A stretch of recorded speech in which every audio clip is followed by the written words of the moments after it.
Hey, Katrina here from Scrappy Horses. Welcome to my YouTube channel. So happy you paid me a visit today. I am working in my fall keepsake journal. Now, first let me tell you a little bit about this journal. This journal is for anything fall. I have no rhyme or reason other than that. I put things that I color in there. I might put some favorite fall sayings or poems, pictures from different fall events, but they're not necessarily in any type of order. I just find the page that I want to work on and I just go from there. So that tells you a little bit about my fall journal. I will also link that below for you. And I'll also add a little link up in the right-hand corner. There'll be a little pop-up. And you can click that if you like. That'll take you to this journal if you're interested in learning more about it. I also want to take this moment to apologize for my voice. It's a little wonky today, so I'm sorry about that, but we'll do the best we can. All right, I want to share a little bit of what I did in Cricut Design Space before we move over to the craft table and talk more about the challenge. I have this page from Victoria Designs. So all of this is the actual page that's in the book. Okay. And then I cut these letters and the font is BFC Jolly Wonder. And that's from Cricut Design Space. So you can see up here that that's the font that I used. Now I have combined 3 different images to create one image to put into my book. And that's what I want to share in this Cricut tutorial. So I imported this little sunflower gnome. I imported these 2 pumpkins, and they are from the Connie Fong pumpkin bundle. What I did is once they were imported and I brought them onto my canvas here, I just decided what I wanted in front and how big I wanted it. So I chose my little guy here, my little sunflower gnome, and I put him in here and chose my size, and I can do that by moving this arrow. See, make him big. I can make him small. I can do with him whatever I like to do. Okay.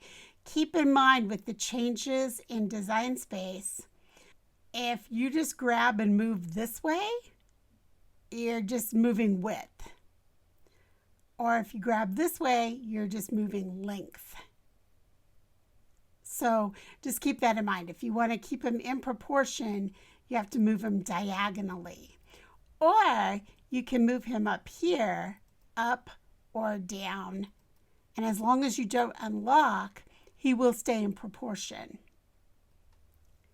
Okay, so I've got him back close to the size that I had him before.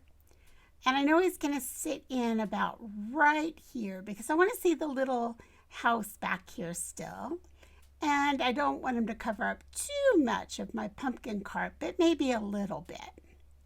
Then I bring in the pumpkin that I would like to his right and to his left.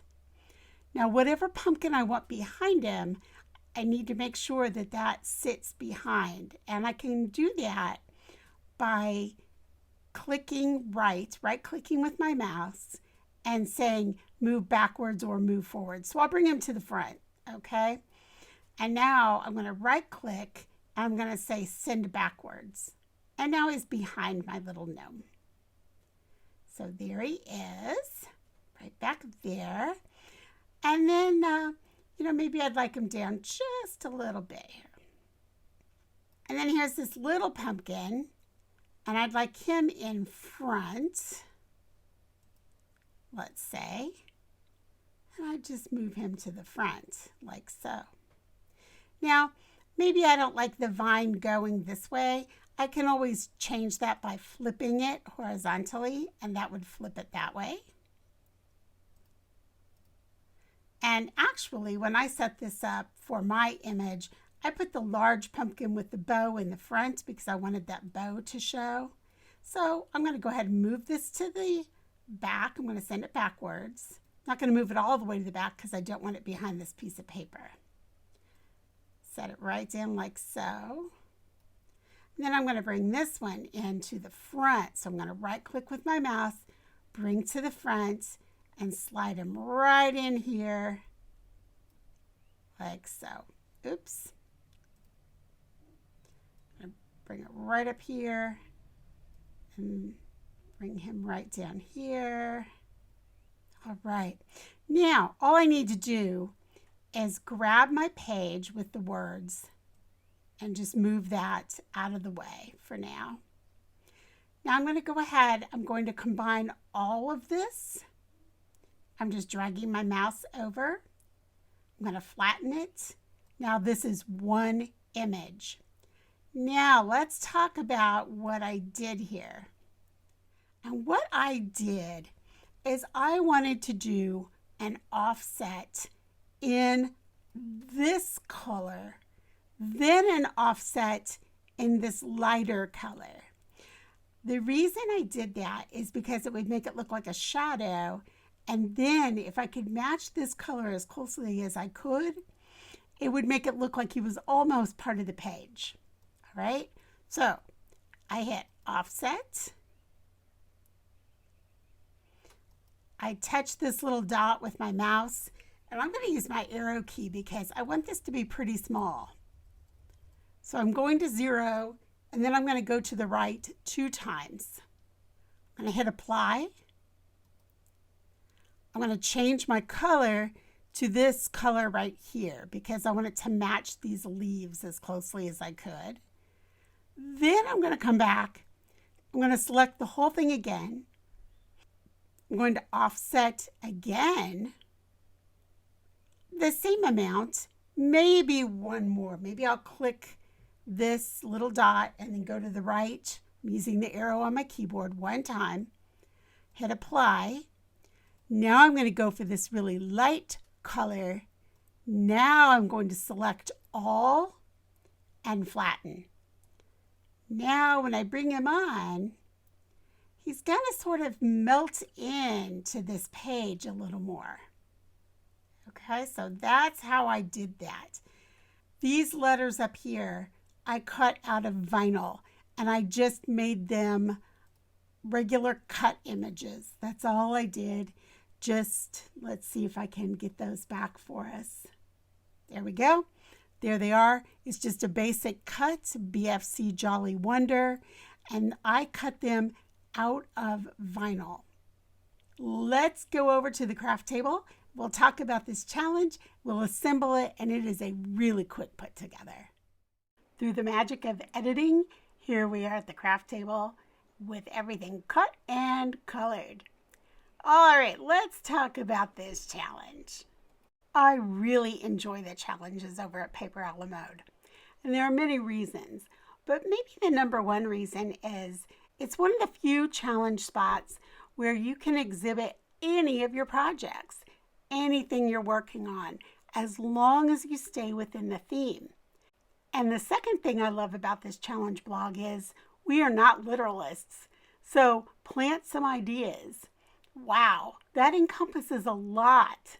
You don't have to be literal about the word plant or the word ideas. Plant some ideas could mean you're planning for something. Plant some ideas could be planners. It could be calendars. It could be planning out your planting season. It could be an actual plant. It could be scrapbooking the picture of a plant. You could go so many different directions with this theme.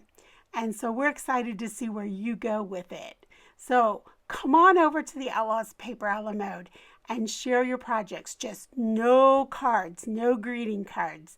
But everything else, we'll love it. This is a pretty quick put together. Here is my little digi and my letters that I've cut out of black vinyl. And here is my fall keepsake journal book. Now, I've marked my page, and the cool thing about this book is it is held together with threads, and I can slide the pages in and out. So as I slide this page out, it's just easier to work on one page. Also, if I wanted to do something messy with a lot of ink, I wouldn't have to worry about getting it on the rest of my book. So I'm going to lay my little gnome on here and just see how he fits in. And I'm going to go ahead and get my weeding tool out and start weeding out these letters. Now, I'm not speeding this up too much, and I'm taking my time here to show you that I really did take my time taking this off because there are a lot of little itty bitty letters here. And I just rolled it right next to the letter carrier there, the carrier sheet. I mean, I just rolled it so slowly, and you'll see that my S did not want to come out. So I took my little weeding tool and I just pressed ever so gently, then stuck my thumbnail in there, held it down as I went ahead and removed the rest of the sheet. Now, you'll notice at the end that I did actually get my comma and my period to come off of that sheet. So that was pretty impressive because they were pretty small. My second trick here I want to share is when I put these letters on, I am not good at putting things straight. So I don't even try. I just make them kind of wonky. And then I don't have to worry about the fact that they're a little bit awry. Third thing I want to share about putting letters on is you'll notice that I kept the verbiage underneath where I was putting it. That helped me stay on track and not go too far to the right or left. All right, now what I was pointing out there while I was chit-chatting is I had a splurge of ink, but I liked what I did. So I decided, you know what, I'm not going to recolor this whole digi. I'm just going to put this little bow over the pumpkin. It will extend over his little tunic where that little ink accident happened. So sometimes if you color something and you love what you colored, except for one little spot, you can sort of embellish and kind of hide that. Now, speaking of embellishments, I'm bringing in some of those blue gems that I've had left over from my daughter's wedding, which was so many years ago. Like wow, they've been married like 8 or 9 years now, and I still have those blue gems. All right, I decided I wanted something else on this page, and I couldn't decide. And then I remembered, wait, I cut several things out of this. When I made the book, I cut several extra things out. And I remembered that there was that little ticket, and I found it. Now, I thought about inking it in green, and then I decided, no, I'm going to go with blue. And that was strategic. If you notice in the right-hand corner up there, there's a blue squash. Right-hand corner bottom, there's my blue gnome, and the blue ribbon, his hat is blue. So I thought, I'm going to stick a little blue over on that left-hand side of the page. That creates a triangle, and it moves the eye around the page from blue to blue to blue. And I'm also going to use a blue paper clip with a little brown bow tied on it, and the paper clip will then hold the ticket on. So then on the other side of the page, maybe that will hold something into place. All right, so now I'm going to just slide it back into my book. Just as easily as it slid out, it slides right back in. I just want to be careful and not lose anything as I do it. And there it is, right back in place. I am so guilty of making books and journals and then forgetting to create new pages in them. So I have all these beautiful books sitting around and nothing in them. So I think I'm going to make it one of my goals, and I'm going to plan for the future to work more in my journals. Hey, thanks for joining me today. I so appreciate your time. Any questions or comments, leave them below for me, and I'll leave you all the information you need if you want to find any of the products I used. Have a wonderful, wonderful week, and I will catch up with you in the next video. Bye.